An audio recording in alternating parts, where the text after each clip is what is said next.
SIT ತನಿಖಾಧಿಕಾರಿಗಳ ಮುಂದೆ ಈಗ ಮತ್ತೊಂದು ದೂರು ಬಂದು ದಾಖಲಾಗಿದೆ. ಬಹುಪಾಲು ಜನ ಧರ್ಮಸ್ಥಳದ ಅಸಹಜ ಸಾವಿನ ಪ್ರಕರಣದ ಚರ್ಚೆ ಬಂದಾಗ ಪದೇ ಪದೇ ಹೇಳಿದಂತಹ ಒಂದು ಹೆಸರು, ಅದು ಸೌಜನ್ಯ. ಆ ಹೆಣ್ಣು ಮಗಳ ಬಗ್ಗೆ ಇನ್ನಿಲ್ಲದಷ್ಟು ಅನುಕಂಪ, ಕಾಳಜಿ, ಕಳಕಳಿ, ಮಮತೆಯಿಂದ ಇಡೀ ಕರ್ನಾಟಕ ಒಟ್ಟಿಗೆ ನಿಂತಿದೆ. ಆ ಹೆಣ್ಣು ಮಗಳಿಗೊಂದು ನ್ಯಾಯ ಸಿಗಬೇಕು ಅಂತ.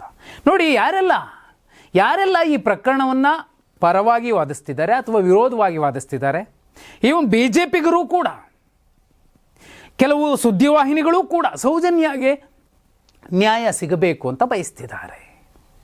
ಈ ಕಡೆ SIT ತನಿಖಾಧಿಕಾರಿಗಳು ಧರ್ಮಸ್ಥಳ ಕ್ಷೇತ್ರದ ಅಸಹಜ ಸಾವಿನ ಪ್ರಕರಣಗಳೇನಿತ್ತು, ಅದು ಚೆನ್ನಯ್ಯ ಕೊಟ್ಟಂತಹ ದೂರಿನ ಅನ್ವಯ ತನಿಖೆ ನಡೀತಿದೆ. ಒಂದು ಯಾವುದೋ ನನ್ನ ತಂಗಿ ಕಳೆದೋಗಿದ್ದಾಳೆ ಅಂತ ಒಬ್ಬ ಅಣ್ಣ ಕೂಡ ಒಂದು ದೂರು ಕೊಟ್ಟಿದ್ದ. ಹೀಗೆ ಒಂದೊಂದು ದೂರುಗಳು ಬಂದು ಸೇರ್ತಿರೋ ಸಂದರ್ಭದಲ್ಲಿ ಖುದ್ದು ಕುಸುಮಾವತಿ ಅವರು, ಸೌಜನ್ಯ ಅವರ ತಾಯಿ, ಬಂದು ದೂರನ್ನು ದಾಖಲಿಸಿದ್ದಾರೆ. ಮತ್ತು ಹಿಂಬರಹವನ್ನು ಕೂಡ SIT ತನಿಖಾಧಿಕಾರಿಗಳು ಕೊಟ್ಟಿದ್ದಾರೆ. ಏನಿದೆ ಅದರಲ್ಲಿ ನೋಡಿ. ಹಿಂಬರಹ: ವಿಶೇಷ ತನಿಖಾ ದಳ ಧರ್ಮಸ್ಥಳ ಪ್ರಕರಣ, ದಿನಾಂಕ 28/8/2025.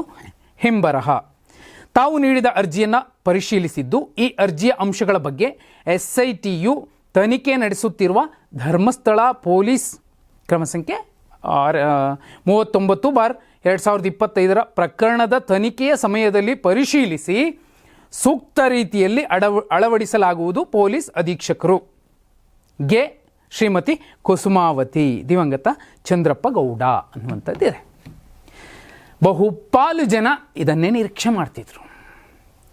ಯಾವಾಗ ಕೆಲ ಮಾಧ್ಯಮಗಳು, ಕೆಲ ಮಾಧ್ಯಮಗಳು, BLR ಪೋಸ್ಟ್ ಸೇರಿದಂತೆ SIT ತನಿಖಾಧಿಕಾರಿಗಳು ರಿವರ್ಸ್ ಇನ್ವೆಸ್ಟಿಗೇಷನ್ ಮಾಡ್ತಿದ್ದಾರೆ, ಅಲ್ಲೇನಾಗ್ತಿದೆ ಅಂತ ಯಾರಿಗೂ ಗೊತ್ತಿಲ್ಲ, ಒಂದು ಗುಂಡು ಪಿನ್ನು ಬಿದ್ದಂತಹ ಸುದ್ದಿಯೂ ಕೂಡ ಅಥವಾ ಸಂಗತಿಯೂ ಕೂಡ ಮಾಧ್ಯಮಗಳಿಗೆ ಗೊತ್ತಿಲ್ಲ, ಯಾರಿಗೂ ಗೊತ್ತಿಲ್ಲ. ಇದುವರೆಗೂ ಮೇನ್ ಸ್ಟ್ರೀಮ್ ಮಾಧ್ಯಮಗಳು ಸಾಕಷ್ಟನ್ನು ಹೇಳಿಬಿಟ್ಟಿದ್ದೇವೆ, ಶರ ಬರೆದು ಕೊಟ್ಟಿದ್ದಾವೆ. ಈಗಾಗಲೇ ಈ ಪ್ರಕರಣದಲ್ಲಿ ದೂರುದಾರಂದೇ ತಪ್ಪು ಅನ್ನೋದನ್ನು ಹೇಳಿದ್ದಾರೆ. ಆದರೆ SIT ತನಿಖಾಧಿಕಾರಿಗಳು ಇದುವರೆಗೂ ಸ್ಪಷ್ಟವಾಗಿ, ಅಧಿಕೃತವಾಗಿ ಒಂದು ಪ್ರೆಸ್ ಮೀಟ್ ಮಾಡಿ ಏನನ್ನೂ ಹೇಳಿಲ್ಲ.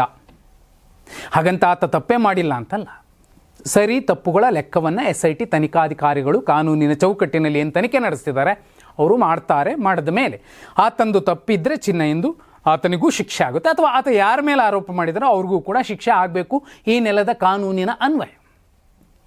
ಆದರೆ ಒಂದು ಶ್ರೀ ಕ್ಷೇತ್ರದ ಬಗ್ಗೆ ಆರೋಪ ಮಾಡ್ತಿದ್ದಾರೆ, ಅಪಚಾರ ಮಾಡ್ತಿದ್ದಾರೆ ಅಂತ BJPಗರು ಮತ್ತು ಈಗ JDS ಕೂಡ ಎದ್ದು ನಿಂತಿದೆ. JDS 31ನೇ ತಾರೀಕು, ಸೆಪ್ಟೆಂಬರ್ 1ನೇ ತಾರೀಕು ಇದೇ BJP ಧರ್ಮಸ್ಥಳ ಚಲೋವನ್ನು ಮಾಡ್ತಿದೆ. ಆ ಕಡೆ ಸಾಕಷ್ಟು 2-3 ಸಲ ಶ್ರೀ ಕ್ಷೇತ್ರದ ಧರ್ಮಾಧಿಕಾರಿಗಳು ಕೂಡ, ಡಾಕ್ಟರ್ D. ವೀರೇಂದ್ರ ಹೆಗ್ಗಡೆ ಅವರು ಕೂಡ ಸ್ಪಷ್ಟವಾಗಿ ಹೇಳಿದ್ರು, ನಾವು SIT ತನಿಖೆಯನ್ನು ಸ್ವಾಗತಿಸ್ತೀವಿ, ಅದೇನಾಗುತ್ತೋ ನೋಡೋಣ, ಸತ್ಯಾಸತ್ಯತೆ ಹೊರಗೆ ಬರಲಿ, ಎಲ್ಲವೂ ಒಂದೊಂದಾಗಿ ಬಿಚ್ಚಿಟ್ಟಂತೆ ಗೊತ್ತಾಗತ್ತೆ ಅನ್ನೋದನ್ನು ಹೇಳಿದರು. ಮತ್ತು ಇದು ನಿರಾಧಾರ ರಹಿತವಾದಂತಹ ಒಂದು ಆರೋಪ, ಅಲ್ಲೇನು ಅಂಥದ್ದಾಗಿಲ್ಲ ಅನ್ನೋದನ್ನು ಹೇಳಿದರು. ಆದರೆ ಒಂದೇ ಒಂದು ಪ್ರಕರಣ ಖುದ್ದು ವೀರೇಂದ್ರ ಹೆಗ್ಗಡೆ ಅವರು ಕೂಡ ಹೇಳಿದರು, ಆ ಹೆಣ್ಣು ಮಗಳಿಗೆ ನ್ಯಾಯ ಸಿಗಬೇಕು, ಅದೇನಾಗಿದೆ ಅದು ತನಿಖೆ ಆಗಲಿ ಅನ್ನೋದನ್ನು ಬಯಸಿದ್ರು.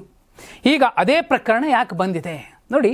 FIR ನಂಬರ್ 0039/2025 ಏನು ಭೀಮ ಕೊಟ್ಟಂತಹ ದೂರಿತ್ತು ಅಥವಾ ತಪ್ಪೊಪ್ಪಿಗೆ ಹೇಳಿಕೆಯ ವಿಚಾರ ಇತ್ತು, ಅದರಲ್ಲೂ ಕೂಡ ಆತ ಹೇಳಿದ್ದಿದ್ದು ಒಂದೇ ಮಾತು, ಆ ಒಂದು ಹೆಣ್ಮಗಳ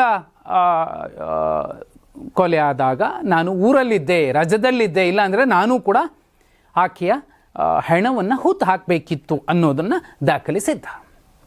ಅದಾದ ಮೇಲೆ ರಾಷ್ಟ್ರೀಯ ಮಾಧ್ಯಮಗಳಿಗೆ ಮತ್ತು ಇಲ್ಲಿನ ಕೆಲ ಸ್ವತಂತ್ರ ಮಾಧ್ಯಮಗಳಿಗೆ ಕೊಟ್ಟಂತಹ ಇಂಟರ್ವ್ಯೂನಲ್ಲೂ ಕೂಡ ಇದೇ ಸೌಜನ್ಯ ಪ್ರಕರಣವನ್ನು ಹೇಳಿದ್ದ. ಆತನ ಸ್ನೇಹಿತ ನನಗೆಲ್ಲವನ್ನೂ ಹೇಳ್ಕೊಂಡಿದ್ದ, ಆದರೆ ಆತ ದಿಢೀರಂತ ಅನುಮಾನಾಸ್ಪದ ರೀತಿಯಲ್ಲಿ ಸಾವಿಗೀಡಾದ, ಆತ ನನ್ನ ಹತ್ರ ಎಲ್ಲ ಹೇಳ್ಕೊಂಡಿದ್ದ ಅನ್ನುವಂತಹ ಮಾತನ್ನು ಹೇಳಿದ್ದ. ಜೊತೆಯಲ್ಲಿ ಒಡನಾಡಿ ಸಂಸ್ಥೆಯ ಓರ್ವ ಹೆಣ್ಣು ಮಗಳು, ಅಂದರೆ ಒಡನಾಡಿ ಸಂಸ್ಥೆಯ ಮುಂದೆ ಬಂದು ಧೈರ್ಯವಾಗಿ ನಾನು ಆ ಸಾಕ್ಷಿ ಹೇಳ್ತೀನಿ ಅಂತ ಬಂದಿರುವಂತಹ ಹೆಣ್ಣುಮಗಳು ಕೂಡ ಇದೇ ಸೌಜನ್ಯ ಪ್ರಕರಣದ ಬಗ್ಗೆ ಮಾತಾಡಿದ್ದದ್ದು ಈಗ ಬಹುಪಾಲು ಯೂಟ್ಯೂಬ್ ಚಾನಲ್ಗಳಲ್ಲಿ ಸೇರಿದಂತೆ ಬಹುಪಾಲು ಜನ ಕೇಳಿಸ್ಕೊಂಡಿದ್ದಾರೆ.